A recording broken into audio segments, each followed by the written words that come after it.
دم سے مراد یہ ہے کہ آپ قرآن مجید کی کچھ ایسی آیات پڑھتے ہیں جس میں آپ اللہ تعالیٰ سے مدد مانگ رہے ہوتے ہیں اور اللہ تعالیٰ سے کہہ رہے ہوتے ہیں کہ یہ مریض ہے اور اس کو اللہ تعالیٰ اپنے اذن سے شفا عطا فرمائے. آپ یہ کہہ رہے ہوتے ہیں.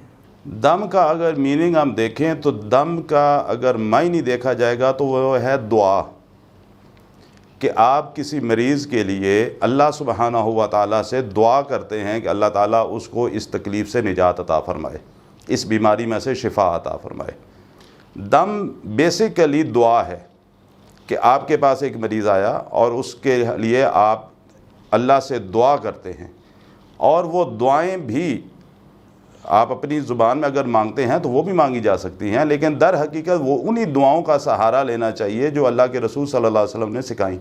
آپ نے کہا معوذتین، معوذتین مین سورہ فلق اور سورہ ناس.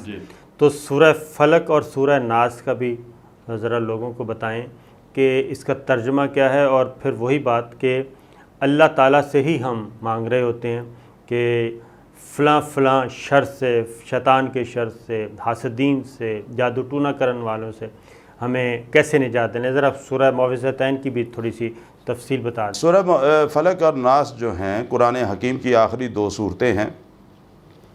اللہ کے نبی علیہ الصلاۃ والسلام ان سورہ مبارکہ کے نازل ہونے سے پہلے دوسری دعائیں احادیث کے اندر موجود ہیں. وہ دعائیں پڑھنے کے بعد آپ صلی اللہ علیہ وسلم دوسروں کو دم کیا کرتے تھے. لیکن جب سورۃ فلق اور سورہ ناس نازل ہو گئی تو اللہ کے نبی فرماتے ہیں صلی اللہ علیہ وسلم کہ میں ان دونوں سے بہتر دم نہیں سمجھتا کہ کوئی اور صورتیں پڑھ کے یا دعائیں پڑھ کے میں دم کروں. میں ان کو انتہائی بہترین سمجھتا ہوں. سورہ فلق اور سورہ ناس یہ 2 ایسی سورہ مبارکہ ہیں کہ اگر کسی انسان پر حاسدین اپنے حسد کو پورا کرنے کے لیے ان پر جادو کرتے ہیں تو جادو کے توڑ کے لیے بھی یہی دونوں سورہ مبارکہ ہیں. اگر کسی پر نظر لگ جاتی ہے تو نظر کا سب سے آسان اور سب سے بہترین طریقہ یہی ہے کہ معوذتین پڑھ کر اس منظر کو، یعنی جس کو نظر لگی ہے، اس کو دم کیا جائے، اور اللہ کے فضل سے اس تکلیف کو، اس بیماری کو اللہ انشاءاللہ شفا عطا فرما دیتے ہیں. معوذتین در حقیقت حاسدین کے حسد سے بچنے کا ایک بہت ہی بہترین ذریعہ ہے. معوذتین جادوگروں کے شر سے بچنے کا بہترین ذریعہ ہے، کیونکہ جادوگر گریں لگا کر جادو کرتے ہیں. تو اللہ سبحانہ و تعالیٰ اس آیت مبارکہ کے اندر جو ان سورہ کے اندر موجود ہے، من شر النفاثات فی العقد، کہ گروں پر پھونکیں مارنے والیوں کے شر سے بھی اللہ تعالیٰ محفوظ فرمائے.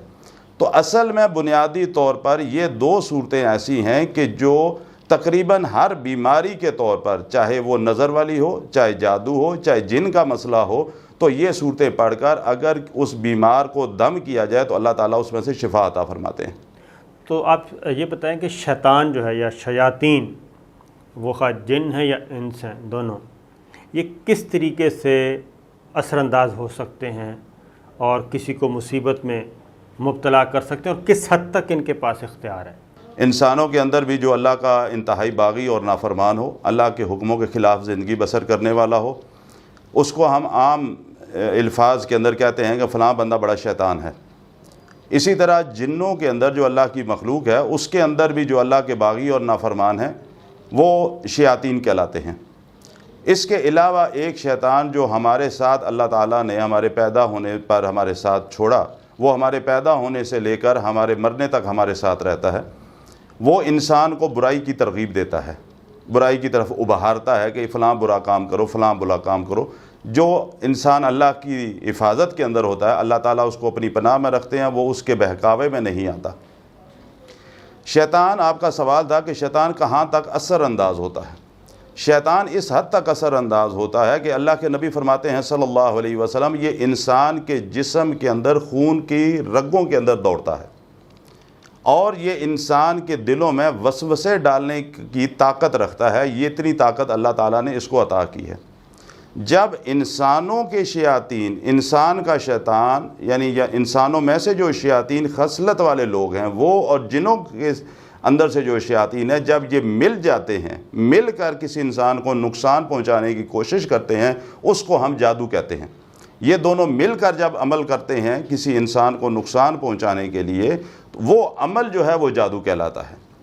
اور جادو جس مقصد کے لیے انسان پر کیا جاتا ہے، اگر اس انسان پر وہ جادو اثر انداز ہو جائے تو جو مقصد ہوگا اس جادو کے کرنے کا وہ بہر حال پورا ہوتا ہے، اگر انسان اپنا علاج نہیں کرواتا، وہ جس نوعیت کا ایسے ہوگا۔ جب یہ جادو کرتا ہے یا اس طرح کے کام ہوتے ہیں تو ان جادوگروں سے بچنے کا عام انسان کو بتائیں طریقہ، کہ کیا جب اس کے خیال میں جو وسوسے آتے ہیں تو ان وسوسوں کو وہ اڈاپٹ ہی نہ کرے، ان کو قبول ہی نہ کرے، اور جیسے کہ وسوسہ آئے اس کو جھٹک دے اور شارٹ ٹرم میں وہ فوراً نماز پڑھ لے، دعا کر لے۔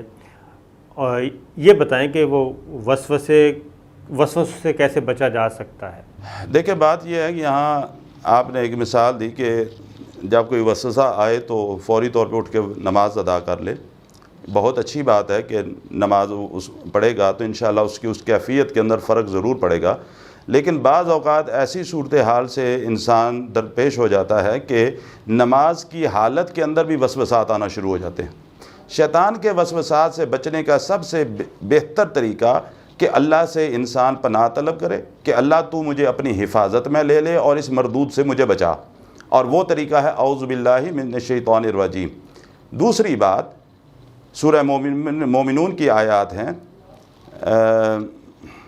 ربی اعوذ بک من ہمزات الشیاطین و اعوذ بک رب ان یحضرون، سورہ مومنون کی 97 98 نمبر یہ آیات ہیں۔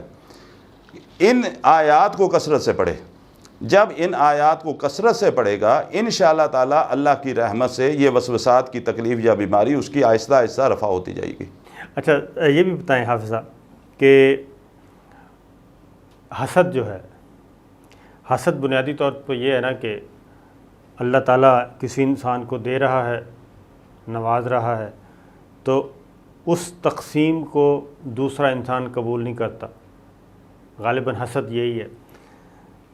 تو اگر کسی کے حاسدین زیادہ پیدا ہو جاتے ہیں تو وہ یہ اس کے لیے اچھا ہے یا برا ہے؟